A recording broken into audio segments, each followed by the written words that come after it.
Welcome to the No Name Brand Podcast. My name is Sashka Hanarampal, actress, singer, dancer, turned brand marketing, sales, and advertising strategist who brands your soul.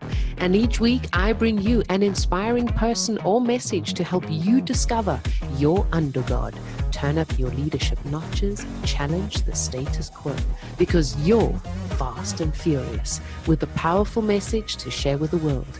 Thank you for taking time out with me today, and without further ado, let's get our creative and wisdom juices flowing. She has been described in many ways: inspirational, motivational, quirky, and fun. She's also been described as beautifully eccentric, which she takes as a compliment. What you get is what you see. What she wants for you is for you to share your gifts with the world. Her role is to support you to be able to inspire others with your message. Today's guest is a writer, author, philanthropist, and rock star in her own right. Although she never thought she'd become what she is today, the signs were always there. Getting lost in her imagination, stories and writing, creativity were a natural part of her day-to-day life. And today, she cannot imagine a life without writing. When she's not writing, she's spending all her time with three loves of her life: Ferdy Dog, Marley Moo, and Angel, the stars of her series of children's books, which you may even hear in the background. Please help me in welcoming this week's gorgeous, here she is, JACQUI Malpass. Hello, Jacquis. Hello, hello, hello. Thank you. What a great introduction. The doggies will be enormously pleased that they have been mentioned in dispatches, of course. They will. And for those listeners listening in today, we love the tech world. This week has been absolutely wonderful. Jacquis was cut off from the internet for a few days. I have been thinking doing the show, recording it, and it didn't record. So we're doing it all over again, which is absolutely wonderful, but that's the way the cookie crumbles. Jacquis, where are you in the world today? I'm in this teeny weeny little minuscule of a dot of a place in Spain. It's tiny. It's 25 houses. I'm up in the hills. It is incredibly peaceful. It's very beautiful. I absolutely love it. So the region is Almeria, which is inside Andalusia. I'm kind of about hour's drive from the coast and about 35 minutes to my nearest town where I go shopping. 35 minutes? Yeah. Oh, wow. Yeah, even though there's vans and things that bring bread up, I don't eat bread because I'm gluten-free. And they have a van that brings vegetables and things up. I never remember which day of the week it is. So my neighbours, but they grow everything all around the village. They are growing. My neighbour down the road, I don't know how old she is. She must be almost 80. She still has her veggie plot going. So, and her back is sore. Yesterday, I offered to carry her tomatoes up the hill, and she was like, no. And I'm like, but you're so old and I'm young. Ish. But they're just absolutely incredible. So yeah, 35 minutes. So you have to plan everything. And everything has to be planned. How did you land in Spain? Well, I'm going to tell you a story about a small pink thing. Now, how small was it? Oh, it was only about that small, I think. I'm being rude now. So I'd been with someone for 5 years and we'd only been married for 17 months. And I can't say it was the greatest relationships, but I don't know. I often wonder how an intelligent woman gets stuck with a narcissist, but actually they're very clever. Anyway, it was a Friday night. It was the night before one's husband's birthday, and I was in the kitchen and a voice in my head says, open the computer. So I walk over to the kitchen table and put my hand on the mobile phone and it goes, open the computer. Well, I don't do things like that. It's pretty rude opening someone else's computer, without them exactly sitting next to you or giving you permission. And anyway, I opened it and there was the start of an interesting discovery. So there was a picture of the small pink thing, but there was a lot of other content. The only way I can describe it. And then I found like emails. I found 5 years of complete betrayal. I won't say publicly what I think in terms of him as a personality, but yeah, he got caught. I had momentary rage, like rings off, throw them across the room, stop. And we had an apartment under the house where his mother had lived with us. She'd lived with us for 2 years, and I, while trying to run my business, had cared for her as well. And I have been in some of my lowest points in my life living with this man. Anyway, so momentary rage. 6 weeks later, camper van we had a motorhome. It was packed. I had 2 doggies at the time. So I had Ferdy dog, rescued in the UK, and Marley Moo, who'd been rescued here. And they sat and watched their mum all day long, moving stuff in and out, like a bad thing. It's like, don't anyone speak to me. I'm moving out today.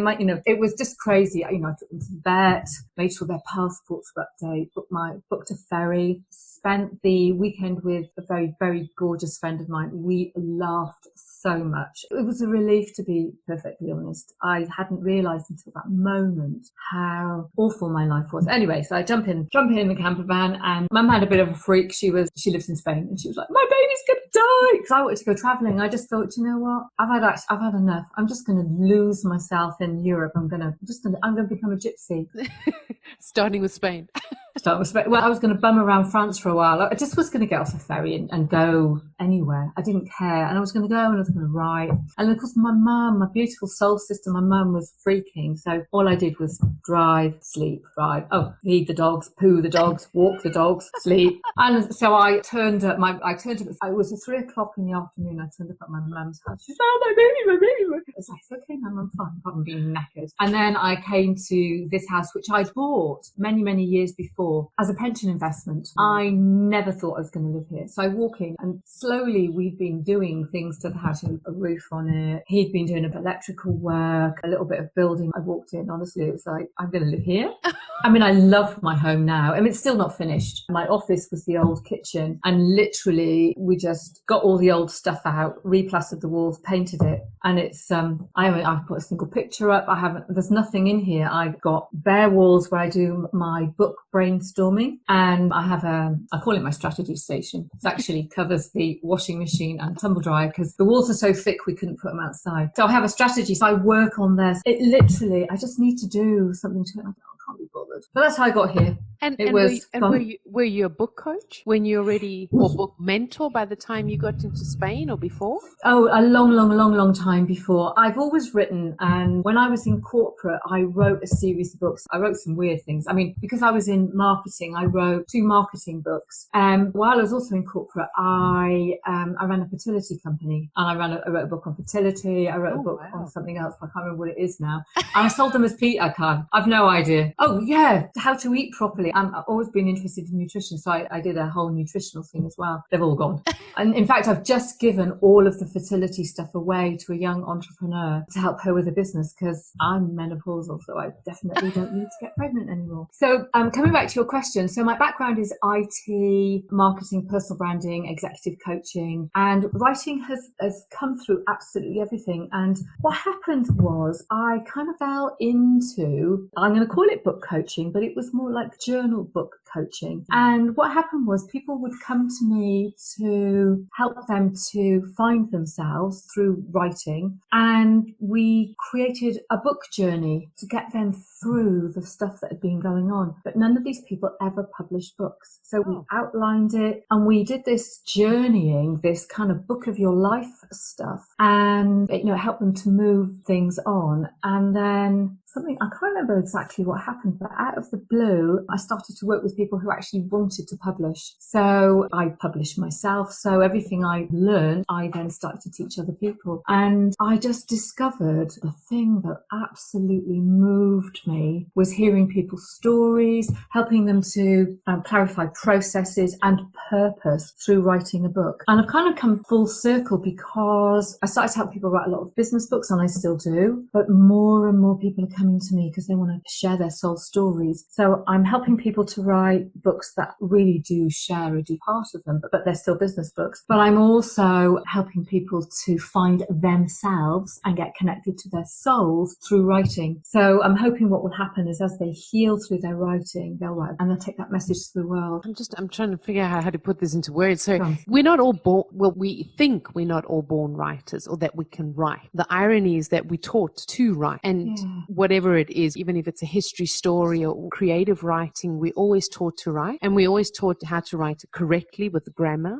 So we do have it within us to write. How do you feel that those that come to you to write, how are they when they first start working with you? Are they sure about themselves, where their story's going? Do they always have an idea of what they want to write, and then it lands up being something different? Great questions. And the answer is kind of yes to everything, because sometimes what happens is somebody will have an idea that they want to write a book, and they have an idea of what that book is. And actually the journey takes them in a different way. Now, I believe that the books that we want to write are already written in our souls. They're already in our hearts. And we have to write what's called the right book for right now. So wherever you are in your journey, there will be a book. So if you took what you knew today, this is going to sound a bit weird. If you took what you knew today and wrote that book, does that book serve where you're taking life and your business and your personal brand? Possibly not. So what is going to happen is you'll have this idea that, first of all, that you want to write a book. You know what your stories are. And what happens in the process is you know your stuff. You've got amazing knowledge, skills and experiences. But what happens in that process, you develop it. It becomes something else. And what often happens is we've got this much content. It's like we want to tell the world everything. And what we do is we take the right book for right now, the content that meets the needs of your ideal reader, that maps to your vision and your business strategy. But because a book takes a long time to write, and it's a process of refine. If you launched a book today and you could write it in this moment, it'd be kind of fairly straightforward and it would suit this moment. And we don't have a crystal ball, but we have to have a vision of where we want to go. So it's finding that, I call it the heart spot: vision, strategy, the ideal reader and your content. But what you get from it is you get clarity of purpose and you get clarity of process. So things start off as this and they end up being that. It just is. I sometimes have people coming to me that already have an outline. I sometimes have people coming to me who think they have written the book. And then when I do what's called a developmental edit. So for example, I had someone come to me who had written a book and it only had 4 chapters, but it had almost 40,000 words. Wow. Yeah. So what I then do is I deconstruct it and I get inside who they are. I learn their voice and what their message is. I can see, it's almost like I can see between the lines. I get stuff. And so what I did with this lovely person's book is I completely deconstructed it and created a story and a flow. Other people might come, like I say, they've already got an outline and we might tweak it. So by an outline, I mean, they've just got like chapter headings and a few bullet points. So we might tweak it and then we bring it all together. I think it's just an incredible process. So it changes. And how is it different between fiction and non-fiction writers that you work with? Right. Okay. So I don't work with fiction writers, and I'm going to say currently, and I'll tell you why in a minute. Writing a piece of fiction and writing a non-fiction book are two different beasts. And I could never take someone through a process I haven't been through myself. When I lived in South Wales, I used to go to the most amazing, beautiful person, Lynn Barrett-Lee's creative writing classes. And she is so knowledgeable and inspirational. And currently, I don't feel I could do what someone like Lynn does. So Lynn has been writing fiction for many, many years. And so she's really inspirational. She knows her craft. And I think you need to learn off someone who knows their craft. So in terms of fiction, I'm at the beginning of my journey. So I look to other people to support me in that process. I have books on how to write books. I go to classes. I watch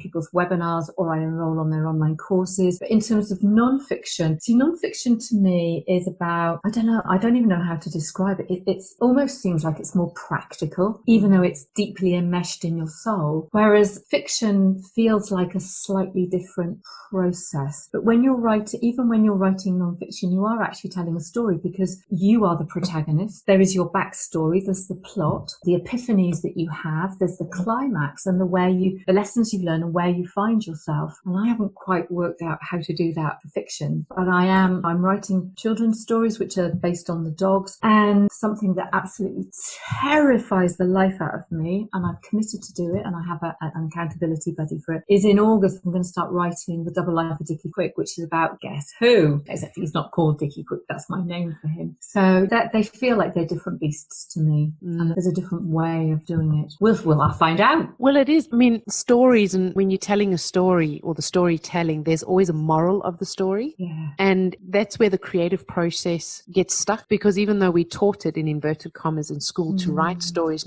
I see it with my children. My eldest and my youngest have got wild imaginations, very much like myself. And my middle daughter is very practical. So when in school they have to write something creative, my middle child she's like, I just can't do that, because she's focusing so much on all the logic and all the grammar and what should be correct. And whereas my eldest and my youngest, they're writing their imaginary stories, but they're trying to, because they're only supposed to write within, I don't know, 150 words.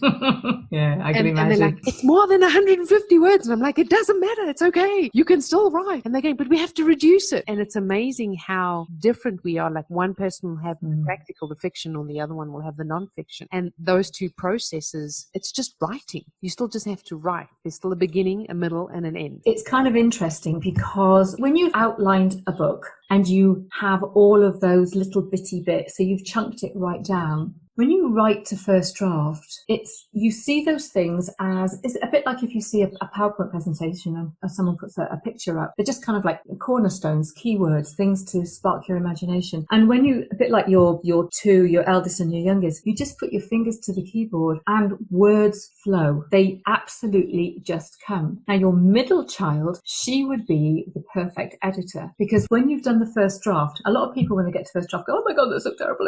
It's an unconscious flow of information. It's just knowledge. It's kind of like your divine inner wisdom is just poured through your fingers, but you have to switch off this mental thinking bit. And when I'm writing, it flows from my fingertips. And every once in a while I'll go and I'll stop and I'll look and I'll go, oh, I feel a little bit stuck, and I think, well, what do I think? Or I might do like a 5-word mind map and then straight back to it. Oh, wow. When you then get to the end of your first draft, you have to put it away for a while. So this is where your middle child will be absolutely perfect, because now we need somebody to come and look at structure.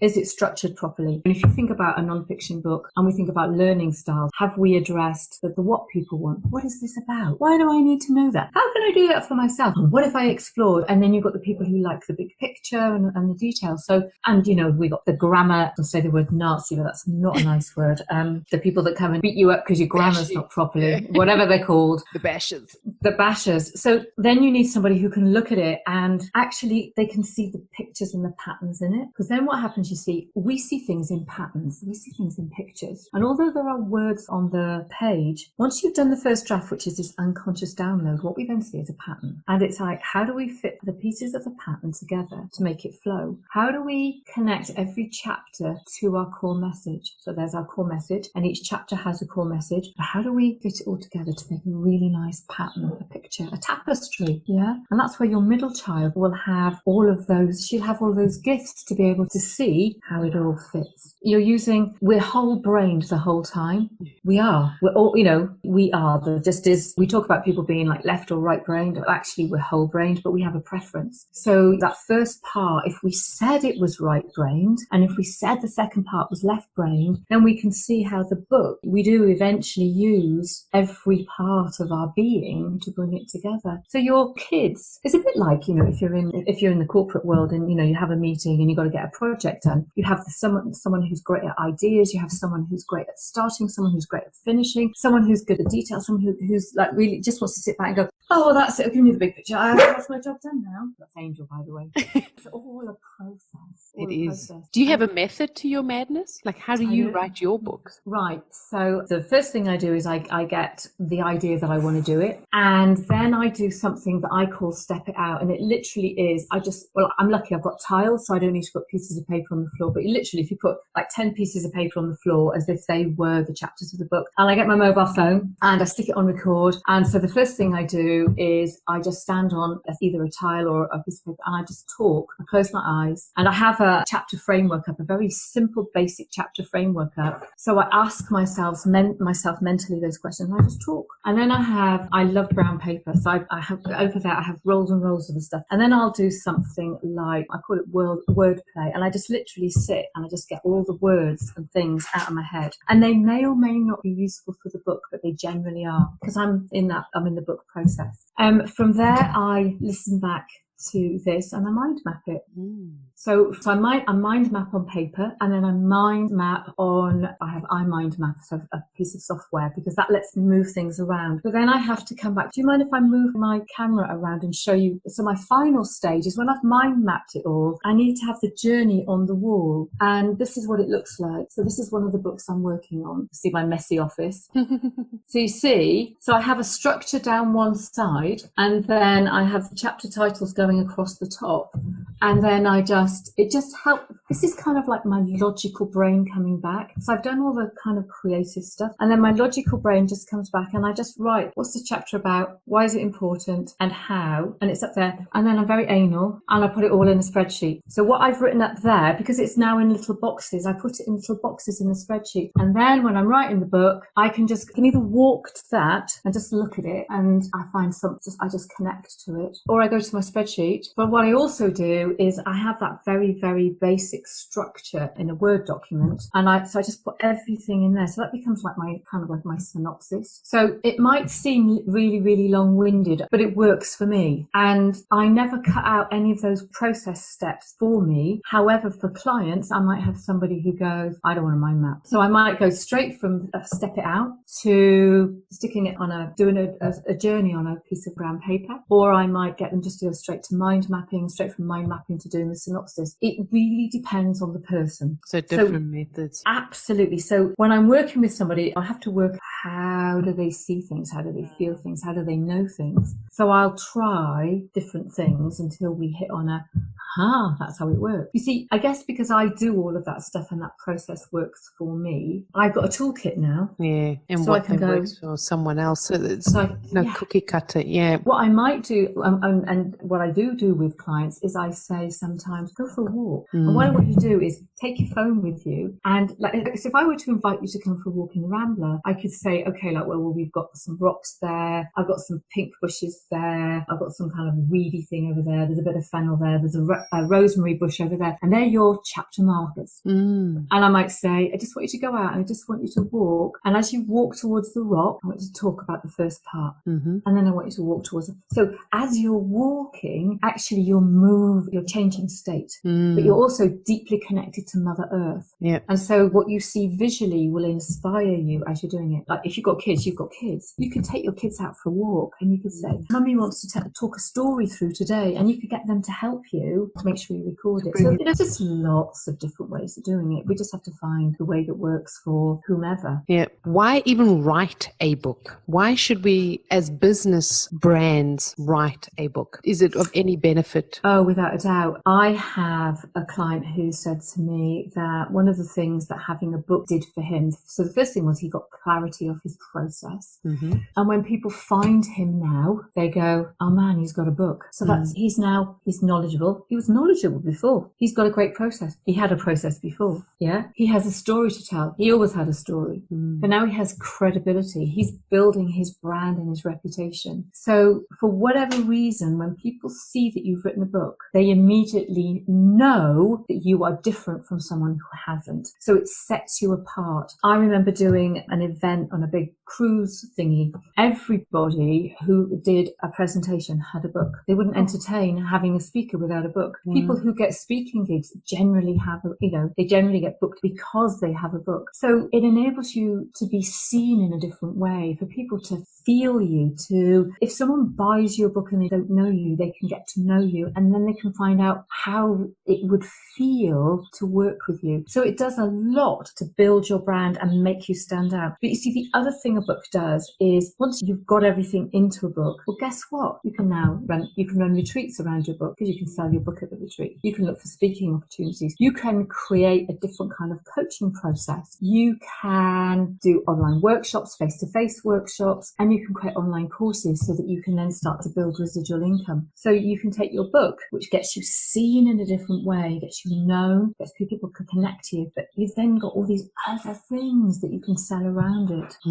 So yeah, it's really, really powerful. What's been the worst book you've ever read, and what have you learned out of it? Oh, the worst book. Do you know what? I don't know what the worst book is, because I'll tell you for why. When I open a book, and if I can't get into it in the first chapter, and that might be something really silly like the font is wrong, or the space under seriously. OCD. I know. I can't read it. So I guess what I learn is very quickly about how to start and open a book. It is about an emotional connection. So I don't know that because I haven't actually read I haven't read any awful books because I can't read them. And what I might do is if I got a book where, say, like that first bit, well, first of all, I open and go, it's the wrong font, or it's all squidged together. So there's no white space. I know it's awful, isn't it? Please don't psychoanalyze me.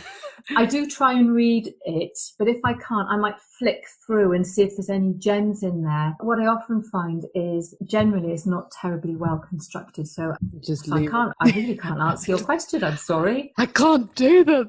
I can't. I know, it's horrible. Do you read a lot of books at the same time, and both physical books or Kindle books? Okay, this is actually a really, really great question. What I've discovered is yes, I do like to read multiple things. So I'm studying naturopathic nutrition, and I have a bookshelf that's, well, there's books everywhere, all kinds of different things about naturopathy. So I'll dip into one of them, and then I think, oh, and then I'll go and dip into something else, and but it's like I'm drawn to whatever those bits are. And I do have a Kindle, and what I've discovered is I can't read non-fiction on Kindle. I've been struggling. I'm trying to read someone's book at the moment, and it's really, really good content, and I cannot read it. And I can't read it because I can't physically touch it. But I'm an activist, so when I pick someone's book up, I want to be able to, I don't always read from cover to cover, but I want to be able to pick it up and go, what am I going to learn today? And then what am I going to do? I'm going to get my journal out because I want to write about what they've taught me. I want to get really connected to me, and I want to be in that lesson. So, and this is a real recent discovery to me, because I've been sitting there going, why can't I read these books? Now, novels. Now, what I do, I love the Kindle for my novels. So I tend to read chick lit, and I'll tell you why, is because there's always a lesson in the book. Now, I read different kinds of books. So a chick lit for me will be, if I need a day off, I need something that's fast and flowing and frivolous. And I can just take my Kindle, I can go sit on the terrace, and I'll just read the entire day and the entire evening. So all I do is read. I walk the dogs and I read. But there's always a lesson in it. So even though it seems like a silly book, there's always something that I learn, which is great. And if it's something that has more depth to it. So if I were to read something like 1,000 Splendid Suns or Purple Hibiscus, or let me have a think of what else I've got, Half a Yellow Sun, I tend to read books that are deeply cultural, normally about women and women's struggles. They take me a bit of time. Yeah, I need to get really enmeshed in them. So yeah, all that time to read. God, bring it on, please. Well, you see, I can only read either. I do it on a Saturday it's like just all the dogs have to sit around me and wait, or it has to be bedtime when everything is done for the day, because there's no time. Crazy. Jackie, we're coming near the end of our talk here, and I have 3 more questions for you. Ooh. Okay. 2 are what I ask all of my guests near the end. One of them I'd really love to ask you is, for those that are wanting to write a book or contemplating it, or maybe I should, what do you feel have been like top I don't want to say mistakes or misleads before writing a book? So we all make our mistakes. What are maybe a few tips?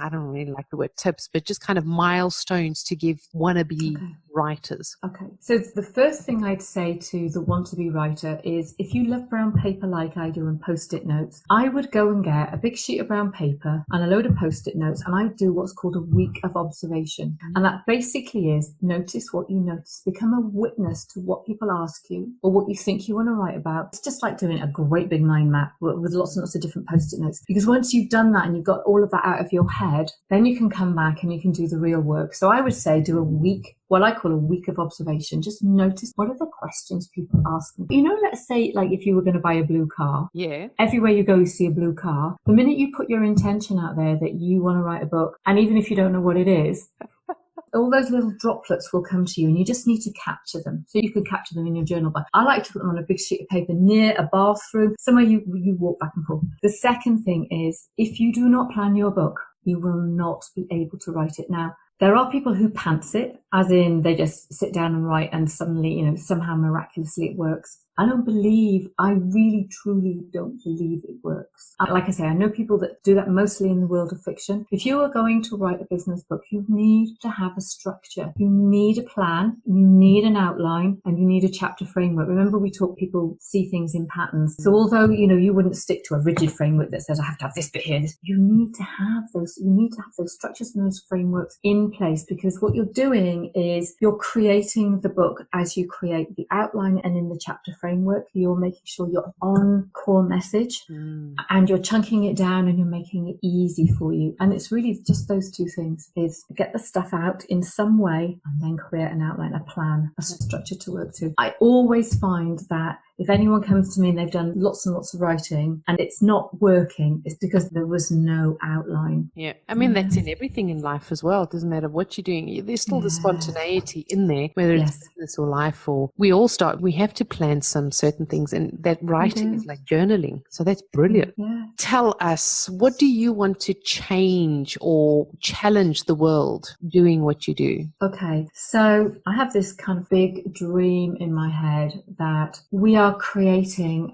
one of my friends calls it an intergalactic library. I call it a galactic library. And I'm not being rude when I say we're creating the new Bible, but I believe that when we tell our stories and we show people how we have grown and we've changed and we've expanded, we've transformed, when we write our book, we go through all of that for ourselves, but actually we touch other people's lives. And if your book only ever touches one person's life and that inspires them to do something that changes their life, like a domino, I believe that if we could get people to write their books and share their stories and create this library, what we leave behind a legacy. We leave behind traces of our soul. The next bit depends on your belief system. I believe we journey this earth or many planets many times. Imagine if in this lifetime you created something that was changing other people's lives, and you came back as another person and you read your book. You're not necessarily going to know it's your book, but you read your book and changed it.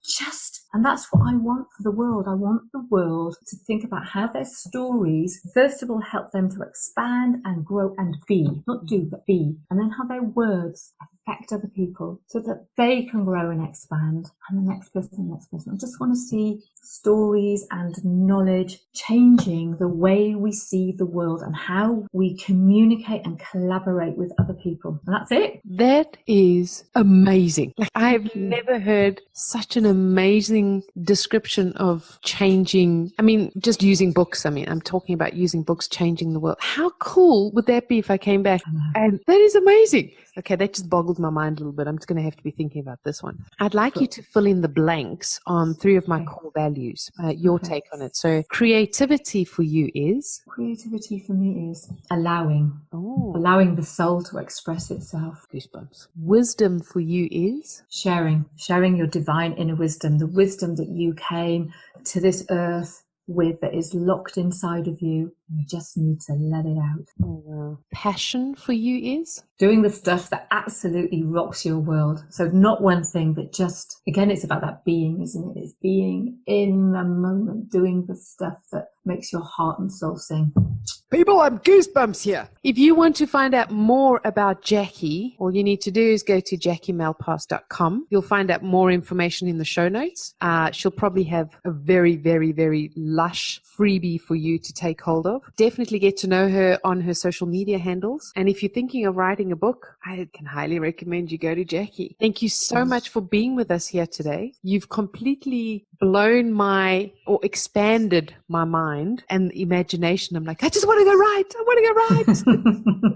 Oh, that's so exciting. Thank you so much for being with us here today and for honoring your gifts and your talents and mastering your skills and your knowledge and experience and sharing it with us here today. Thank you. It's been an absolute pleasure. I just adore your energy. Oh, thank you. Take care, lovely. Speak to you soon. Take care. Bye-bye. Okay. Bye-bye. Dang, that was just supercalifragilisticexpialidocious. I enjoyed having you on board, and please do me and you a favor. Head on over to iTunes, SoundCloud, or Stitcher. Click subscribe, and a super bonus, leave your review and you stand a chance of being announced and advertised on the show. I'm always striving to ensure that your brand is uplifted and empowered. Remember, done is better than perfect.